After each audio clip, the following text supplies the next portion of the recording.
নমস্কার। আজকে আমরা মকর রাশির বিষয় নিয়ে কথা বলব। দীর্ঘদিন থেকে জ্যোতিষ পেশা এবং বহু জ্যোতিষ হিসাবে বহু মকর রাশির মানুষদের সঙ্গে কথা বলে মকর রাশির মানুষদের প্রবলেমগুলোকে বুঝে একটা কথা তো বুঝতে পেরেছি, মকর রাশির মানুষদের মনের কথা হয়তো সবাই নয়, তবে বেশ কিছু মকর রাশি কিন্তু বলছে যে দাদা শান্তি নেই, একটার পর একটা সমস্যা আমার জীবনে চলেই আসছে। কেন এরকম হচ্ছে, কবে থেকে এই সমস্যা কেটে যাবে, এই বিষয় নিয়ে আমাদের আলোচনা। আপনিও যদি আমার এই কথার সঙ্গে সহমত প্রকাশ করেন যে আপনার জীবনে একটার পর একটা সমস্যা চলেই আসছে, তাহলে অবশ্যই কমেন্টে কিন্তু আপনার সমস্যার কথা লিখতে ভুলবেন না, বা আমার কথাটা কতটা ভালো লাগলো সেটা কিন্তু লিখতে ভুলবেন না। ভুল হলে পারে অবশ্যই লিখবেন যে আপনি ভুল বলছেন, ঠিক হলে পারে অবশ্যই লিখবেন না আপনার কথা ঠিক। মকর রাশির মানুষরা যদি পেছনের কয়েকটি মাস বা বর্তমান সময়েও দেখি, তাহলে মকর রাশির মানুষটা একটি প্রবলেমের মধ্যে ভুগছে। প্রতিদিন আশা তৈরি করছে, আজ হয়তো ভালো যাবে, কাল হয়তো ভালো হবে, পরশু হয়তো ভালো হবে, কিন্তু হচ্ছে না ভালো। কিন্তু মকর রাশির মানুষদের আর্থিক সমস্যা, মকর রাশির মানুষদের বিভিন্নভাবে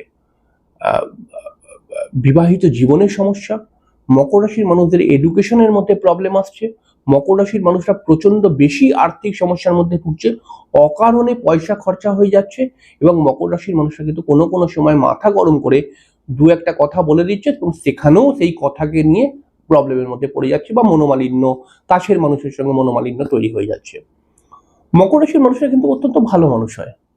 মকর রাশির মানুষরা বলে যে দাদা আমি যতই ভালো করি লোক আমাকে খারাপই বুঝবে,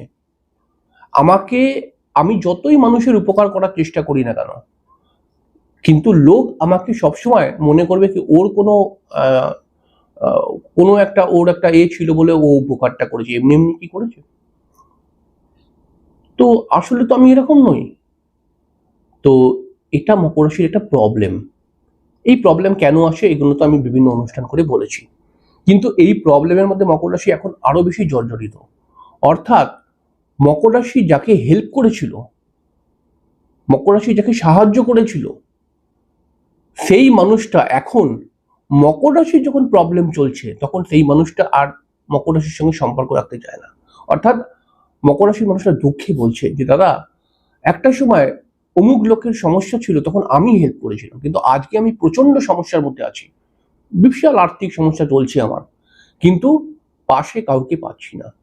হ্যাঁ, মকর রাশির মানুষরা এরকম বিভিন্নভাবে ডিপ্রেশন, বিবাহিত জীবনকে নিয়ে সমস্যা, বিবাহিত জীবনের হাজবেন্ড বা ওয়াইফ এদের অ্যাটিটিউডকে নিয়ে এরা প্রবলেমের মধ্যে রয়েছে, এবং তার সঙ্গে সঙ্গে পার্টনারের হুড়ুম তুরুম রেগে যাওয়া, রেগে গিয়ে উল্টোপাল্টা কথাবার্তা বলা, এটাও কিন্তু মকর রাশিকে অনেকটাই মানসিকভাবে কষ্ট দিচ্ছে।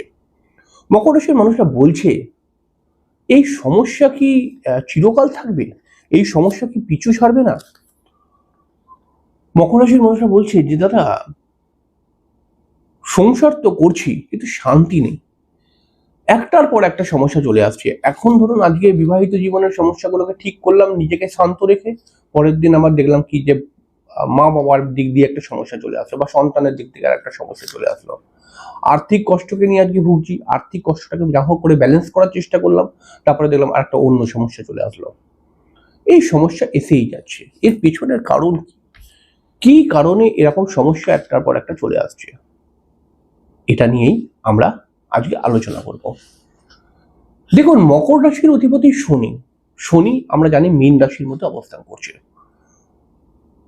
বহু জ্যোতিষী এবং আনন্দ শাস্ত্রী এবং বহু জ্যোতিষী একটা সময় বলেছিল যে শনি বক্রী হয়ে যাচ্ছে, এর জন্য মকর রাশির সেকেন্ড হাউসের মধ্যে শনির এফেক্ট চলে আসবে, এর ফলে শনি হচ্ছে দ্বিতীয় ঘরের অধিপতি, দ্বিতীয় ঘরের মধ্যেই তার প্রভাব থাকবে, এই জন্য মকর রাশির আর্থিক উপার্জন বৃদ্ধি পেয়ে যাবে। কিন্তু এরকম সব ক্ষেত্রে হচ্ছে না, সব ক্ষেত্রে হচ্ছে না, এটা আপনারাও জানেন। শনি বক্রী হয়ে যাবার সঙ্গে সঙ্গে আর্থিক কষ্টটা কিন্তু রেখেই দিয়েছে।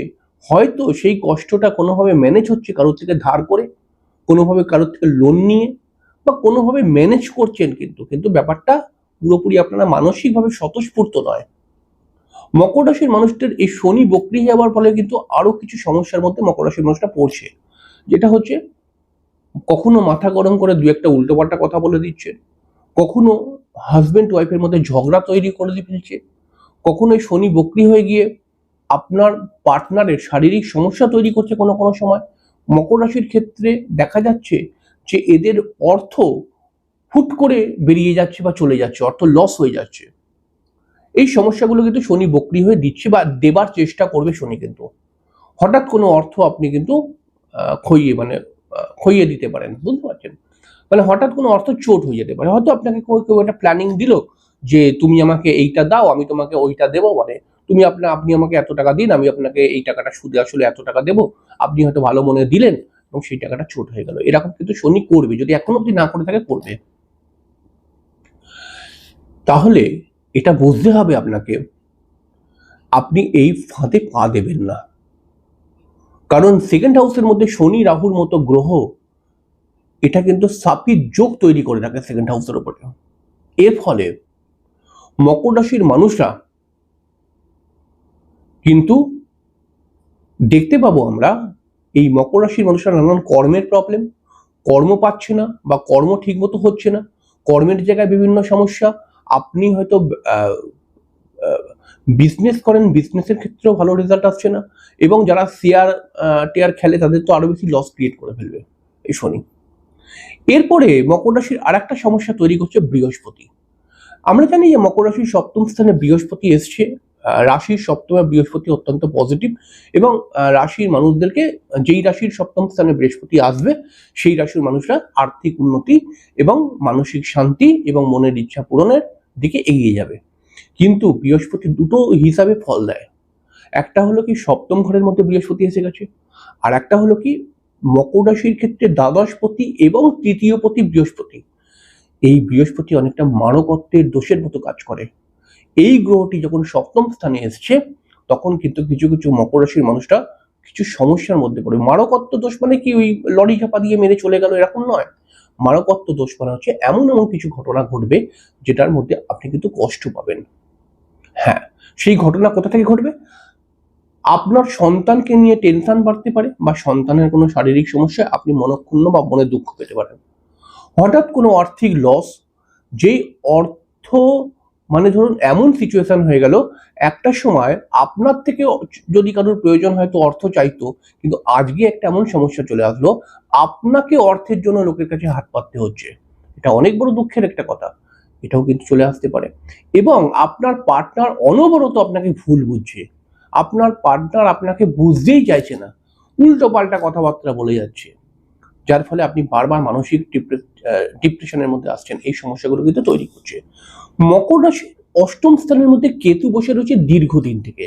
এই কেতু কিন্তু অষ্টম স্থানে বসে থাকার জন্য মকর রাশির জীবনে কিন্তু হঠাৎ হঠাৎ কিছু সমস্যাও নিয়ে আসছে, যেই সমস্যায় মকর রাশির মানুষরা দিশেহারা। এই কেতু কিন্তু কোনো কোনো সময় আমরা দেখতে পাবো মকর রাশির পারিবারিক সমস্যা এবং মকর রাশির নিজের গৃহ বা নিজের বাড়িকে কেন্দ্র করে সমস্যা, বা মকর রাশির মায়েরকে কেন্দ্র করে মায়ের কোনো সমস্যা, মায়ের টেনশন, মায়ের শারীরিক সমস্যা, এগুলোকে কেন্দ্র করে কেতু কিন্তু এই মুহূর্তে ফল দেবে।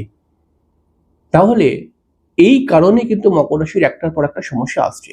এবারে প্রশ্ন আসবে যে এই সমস্যা থেকে বেরোবো কিভাবে, এই সমস্যা কবে খতম হবে, একটু শান্তি পাবো, এই বিষয়ে যখন প্রশ্ন আসবে তখন কিন্তু এই যে গ্রহদের কথা বললাম, যেমন শনি বক্রি হয়ে গেছে, এবার এই বক্রি শনি কিন্তু অনেক দিন থাকবে। বৃহস্পতি সপ্তম স্থানে এসে গেছে, এই বৃহস্পতি কিন্তু অনেক দিন থাকবে। কেতু কিন্তু অষ্টম ঘরে বসে রয়েছে, কেতু কিন্তু অষ্টম ঘরে এই বছরের লাস্ট অব্দি থাকবে। তাহলে এই সমস্যা থেকে বেরোবো কিভাবে, এই প্রশ্নটা আসবে। তাহলে এই সমস্যা থেকে বেরোবার জন্য মকর রাশির রাজ্যকারী গ্রহ শুক্রকে দেখতে হবে। তাহলে শুক্র কোথায় রয়েছে? শুক্র কিন্তু এখন সমস্যার মধ্যে রয়েছে, নিচস্থ হয়ে গেছে 1 আগস্ট থেকে। শুক্রকে আমরা দেখতে পাবো যে 2রা সেপ্টেম্বরের পর থেকে তুলা রাশির মধ্যে চলে আসবে, এবং মকর রাশির যেটা দশম ভাব, এই দশম ভাবে শুক্র এসে যাওয়ার পরে কিন্তু মকর রাশির মানুষরা আস্তে আস্তে আস্তে আস্তে করে পজিটিভ রেজাল্ট পেতে শুরু করবে। কারণ রাজ্যকারী গ্রহ কিন্তু এই যে গ্রহ কিছু প্রত্যেকটি রাশির জন্য এক একটি রাজ্যকারী গ্রহ আছে, এই রাজ্যকারী গ্রহ অনেক বড় ভূমিকা পালন করে। কি ভূমিকা পালন করে? প্রথম নম্বর কথা, শুক্র যখন কেন্দ্রে চলে আসবে তখন এই শুক্র কিন্তু মকর রাশির মানুষদের উপরে একটা শক্তি যোগাবে সমস্যার সঙ্গে লড়াই করা। দেখুন, মকর রাশির এই বছরের সমস্যা পুরোপুরি কেটে যাবে না, কিন্তু সমস্যা থাকবে, কিন্তু সমস্যার মধ্যে লড়াই করার যে শক্তিটা হারিয়ে ফেলছেন সেই শক্তিটা জোগাড় করে দেবে শুক্র। এবং যেহেতু রাজ্যকারী গ্রহ কেন্দ্রে আসবে তাই আর্থিক সোর্সের জায়গা তৈরি করবে, বিবাহিত জীবনের সমস্যাকে অনেকটা অংশে কম করাবে এবং আপনার পারিবারিক সুখ বা নিজে কোনো বাড়ি কিনতে চান যদি, বা ফ্ল্যাট কিনতে চান, বা গাড়ি কিনতে চান, বা ভ্রমণ করতে চান, এগুলো কিন্তু তৈরি করাবে। তাহলে আমরা যদি ভালো করে দেখি, সেপ্টেম্বরের পর থেকে, মানে সেপ্টেম্বরের 5 তারিখের পর থেকে ধরুন, মকর রাশির মানুষরা কিন্তু একটু একটু করে শান্তি পেতে শুরু করবে এবং মকর রাশির মানুষরা কিন্তু এই হিসাবেই চলবে। তবে মকর রাশির মানুষদের ক্ষেত্রে একটা কথা বলবো, এখন যে গ্রহ ট্রানজিট, যে যত কথাই বলুক, কোনো বড় রিস্ক কিন্তু আপনি নেবেন না। মানে হয়তো কোনো শেয়ারে অনেকটা টাকা লাগিয়ে দিলেন, বা হয়তো কাজের জন্য কাউকে টাকা দিয়ে দিলেন কোনো কাজের জন্য, বা হয়তো ফ্ল্যাট বা বাড়ি কেনার জন্য কাউকে অ্যাডভান্স করে দিলেন, হ্যাঁ, বা আপনি দায়িত্ব নিয়ে অন্যের জিম্মেদারি নিজের কাঁধের মধ্যে নিয়ে কোনো কাজ করতে চলে গেলেন, আমি আছি, আমি বলছি ও ভালো, এরকম অনেক সময় হয় না? খারাপ করে দেবে, কিন্তু এগুলো প্রবলেম করে দেবে। এবং বিবাহিত জীবনে যতটা পারেন চুপ থাকার চেষ্টা করুন, কথা বেশি বলবেন না, কথা বললেই আপনার মুখ থেকে উল্টোপাল্টা কথা বেরিয়ে যাবে, তো সমস্যা আবার চলে আসবে কিন্তু ওই কথাকে কেন্দ্র করে। ঠিক আছে? তাই এখন যতটা পারবেন শান্ত থাকুন, আস্তে আস্তে করে সময়টাকে কাটান, খুব বেশি দূর নেই। আপনি সেপ্টেম্বরের 5 তারিখ এবং অক্টোবর মাসটা বিশেষ করে আপনি কিন্তু পজিটিভ ফল পেতে শুরু করে দেবেন এবং আপনার পজিটিভ ফল যখন আসবে, আপনি এমনিই পরিশ্রমী লোক, বুদ্ধিমান লোক, আপনি কিন্তু পজিটিভ সময়ে কিন্তু অনেক ভালো ভালো সিদ্ধান্ত নিয়ে ফেলতে পারবেন।